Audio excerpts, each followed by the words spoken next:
everyone.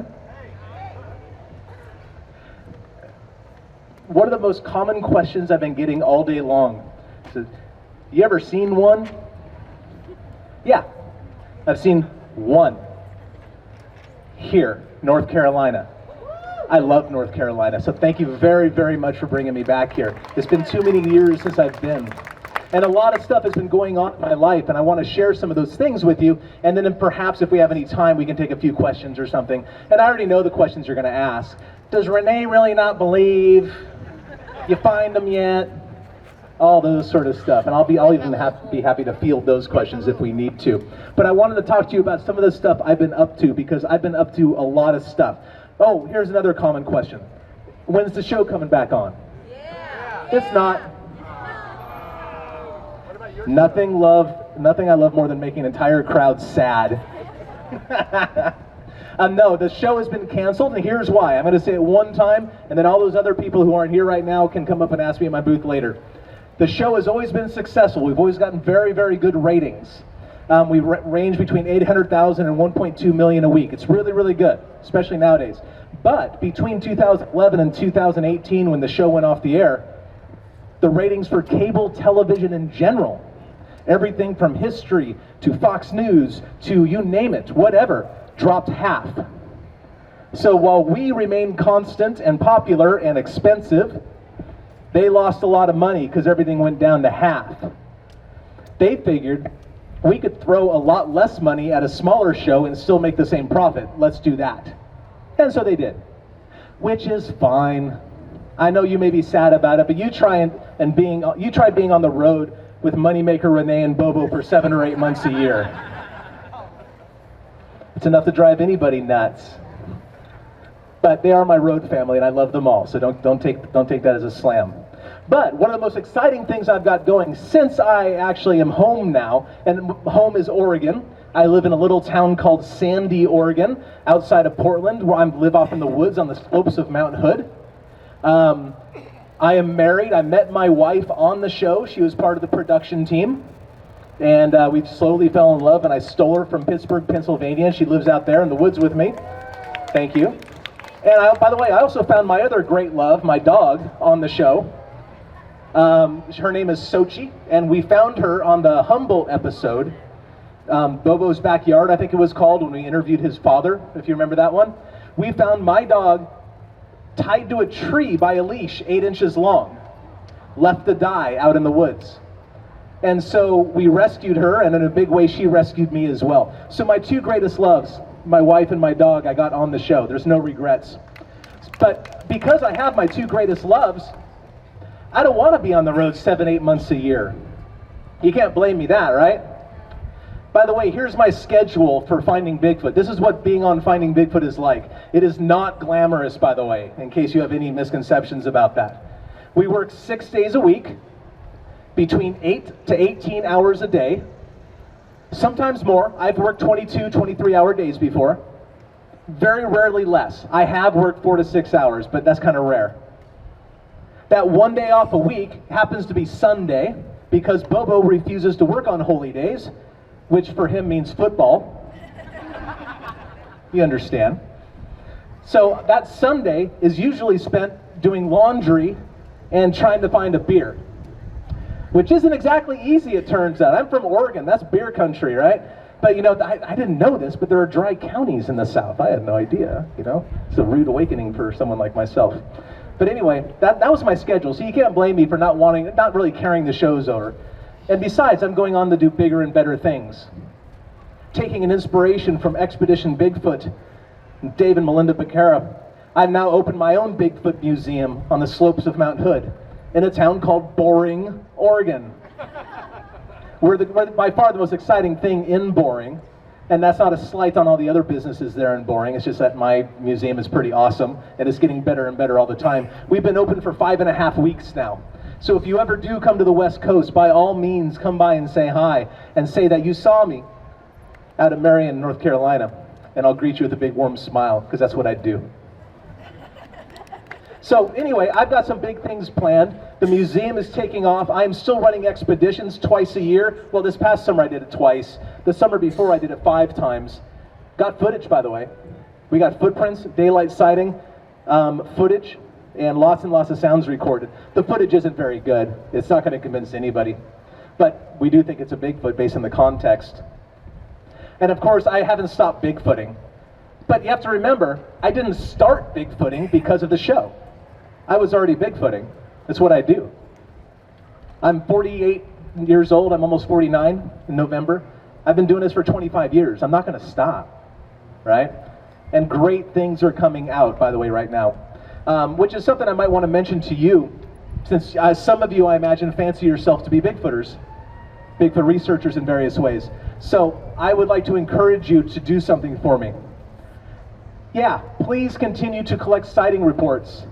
Yes, please continue to write things down. Look for patterns. Look for interesting behaviors in these sighting reports. But I feel a sneeze coming, by the way, so well, I'll let you know when it comes. But as a community, as Bigfoot researchers, it is time to move past sighting reports. There are literally tens of thousands of these on record. And they do have a value. And everybody loves a good story. We're hardwired for it. The human species is hardwired genetically to love a good story. But it's time to move past that as researchers. I'm on a soapbox, I know. And some of you guys love sighting reports more than anything, I know. Great, do what you love, please. But for the rest of you who want to push the subject further forward, it is time to start gathering evidence. It is time to start gathering footprint casts and tree breaks and hair samples, anything you can get and bring back, because your story is not evidence.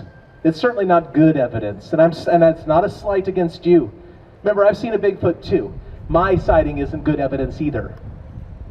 I'm in the same bucket as you guys, right? Because my story of seeing a Bigfoot, and I'll tell you that in a minute if you want to know, because I know you love a good story. Although it's not that good of a story. But my story has to go through my perception. I saw it. How good of an observer am I? You don't know. How good were the seeing conditions? You don't know. Was it dark? Was it light? What was the distance? All those things matter. And then you have to depend on my language ability to tell you about my experience. How good of a linguist am I? Like, how good am I at communicating what I saw? How good are you at perceiving and interpreting what I saw? You see that? Every one of those things is a filter between you and the thing that happened, the thing that was observed. That's why our stories aren't good evidence. There's too much subjectivity there. But you bring me a cast, it doesn't matter about your perception of it, or nor mine. You bring me a hair sample, we put it under a microscope. We can see if it's an ape in less than a minute. That is not subjective evidence. So if you do fancy yourself a Bigfooter, and I'm not scolding you, well, maybe a couple of you, but if you do fancy yourself a Bigfoot researcher, up your game. Or up yours. I liked it. It's a little disrespectful, but I do love you. You know that. Okay, my story. First night investigation, filming, finding Bigfoot ever. Well, except for the pilot. We filmed the pilot in Alaska. But the first episode of the first season we filmed here in North Carolina. We investigated Mike Green's thermal video, which I believe is real, by the way. It's in Uwharrie National Forest. You've probably seen it. We were at a spot about 2 miles off trail. It was about 2 o'clock in the morning. And the producers were really furious at us. Because back during first season, they thought that these 4 Bigfooters that they hired, Matt, Bobo, Renee, and I, would be happy to be on television because of this idea of fame or money or whatever. Fame sucks, money's not that good, just so you know. They thought that, oh, these guys are going to be thrilled to be on TV, so they were trying to pull stuff over on y'all. They were trying to do things like, hey, that stick is broken, just say a Bigfoot stepped on it, we need some TV to go here, and we wouldn't, because they foolishly hired real Bigfooters. See, they tried to get actors, like a lot of those ghost shows and stuff. And even a lot of the Bigfoot shows, they've got actors. Not all of them. There's some real paranormal sort of folks out there, but a whole lot of them, a surprising percentage of these people were actors, like waiting tables before they started doing this sort of stuff, you know? But they foolishly hired real Bigfooters. So we refused to succumb to their pressure. And so the producers were furious at us for not cooperating and making brilliant TV with them. And we were just furious at them for trying to make us lie, which was our perception. And then we're on break at about 2 or 2:30 in the morning. We're all pissed, pardon me, fuming. And then we hear Moneymaker. Who's on the hill? We're ignoring him. Cliff, are you on the hill? No, Matt, why? Someone on the hill. No, whatever. Renee, are you on the hill? No, Matt. Bobo. Huh? Who's on the hill? And we're just ignoring him because, you know, it's 2 o'clock in the morning. He's probably got 5 Red Bulls in him. Whatever. I'm not going to pay attention. Then he goes, who are you? He starts yelling. There's, you know the opening credits of Finding Bigfoot? There's something on the hill. That's that.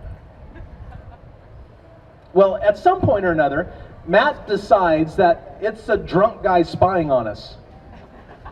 2 o'clock in the morning, 2 miles off trail, at a site of repeated occurrences, including sightings, where no one knew we were going to be. He yells at the thing, identify yourself. The thing starts moving. He yells at it again, and it stops on one leg in mid-stride.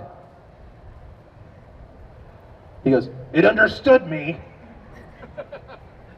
It starts walking again.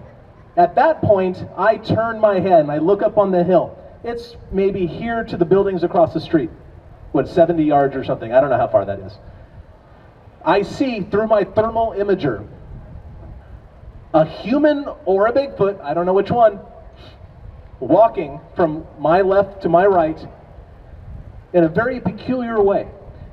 First of all, it's one color head to toe. Now remember, I'm not seeing this with night vision. I'm not seeing this with my own eyes. I'm seeing this through a thermal imager, which means that the hotter something is, the brighter it should be. Or in this case, the same color it should be. Red was hot in this particular therm. And it's one color head to toe. See, if you look at somebody, and it was cold, this was February, by the way. If you look at somebody wearing a jacket, their face is very, very bright because it's very, very hot. But their torso is not as bright because the jacket is keeping all the heat in. You get what I'm saying? This was one color head to toe. And it was walking from left to right in a very peculiar way.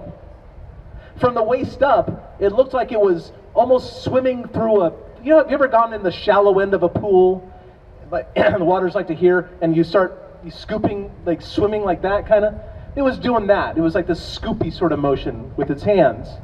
But from the waist down, the legs were moving in a circular manner, almost like it was riding a bike or something. It wasn't, of course. It was in the woods. But whatever it was doing, it was navigating a wooded hillside without a light. That's when Matt decided to go kick its ass. So he takes off after it. And I'll tell you, whether it was some drunk guy spying on us or a real Bigfoot, I wish Matt would have caught it. But he took off after it. And it just went, and I'm watching this, and I see Matt going up there, then I see the thing go crests over the hill and disappeared. And I'm just going, what am I looking at? What am I, people ask me today, were you scared when you saw it? No, I was processing. I didn't have time to be scared. I didn't have time to think. I'm just like, what is it I'm looking at? What is this? Well, Matt takes off after with a thermal imager on one eye and night vision on the other. Never sees it again. I try to circle around the finger here, like, because there's like this finger coming down. I tried to circle around and catch it, never saw it again.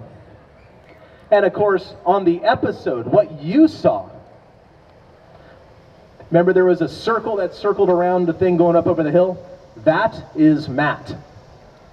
Because once, remember, all the production team was all mad at us. They were saying, what are we going to do with these Bigfoot people? They're not cooperating. We got to make TV. What is going on?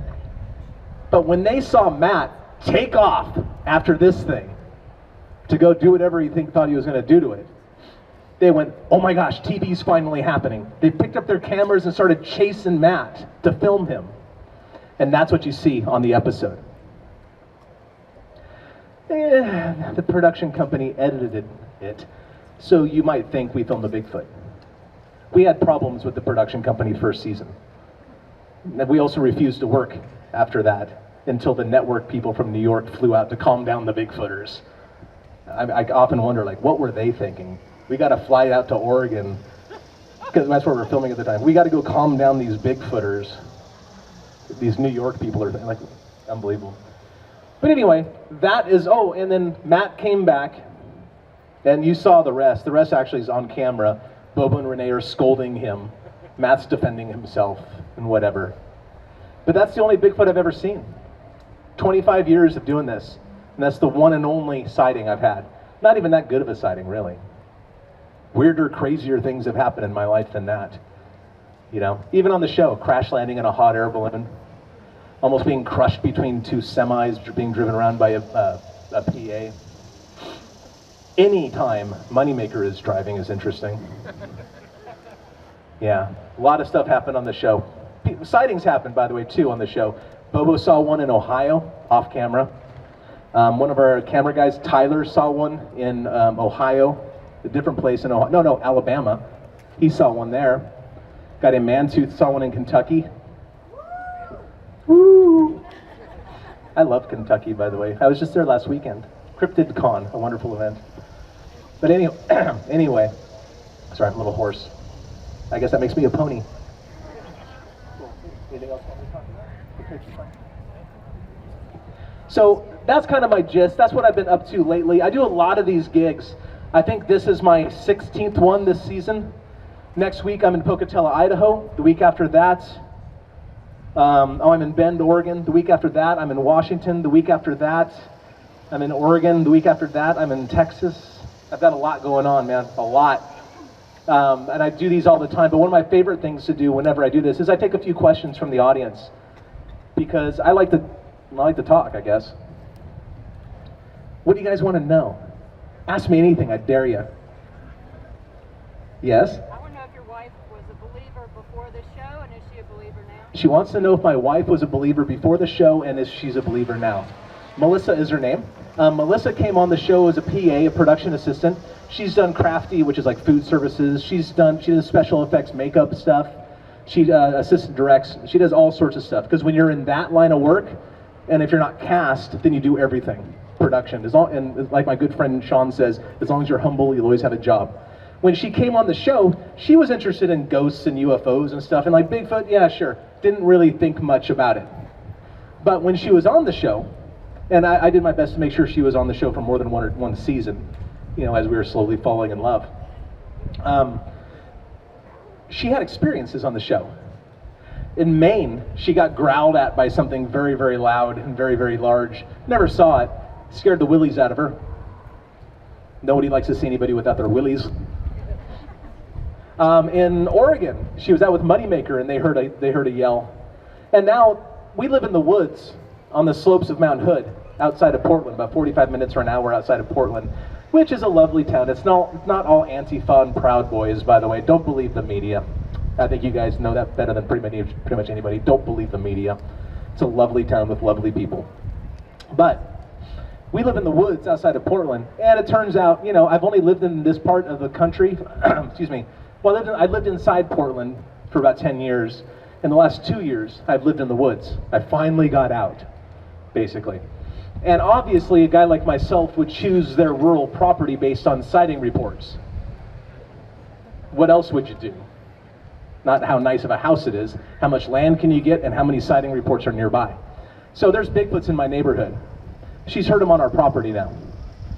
On my property, Melissa has God bless her, she stopped smoking about 1.5 years ago. She was never a heavy smoker anyway, but she'd have like one at night.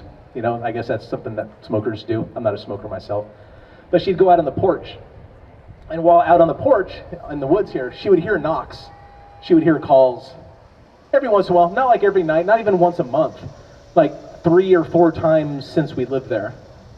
So she knows they're real now, based on her experience, and also just this relentless exposure to the evidence that you would get by living with me. And she is half owner of the museum as well. So when she first signed up for the show, maybe. Never thought about it so much.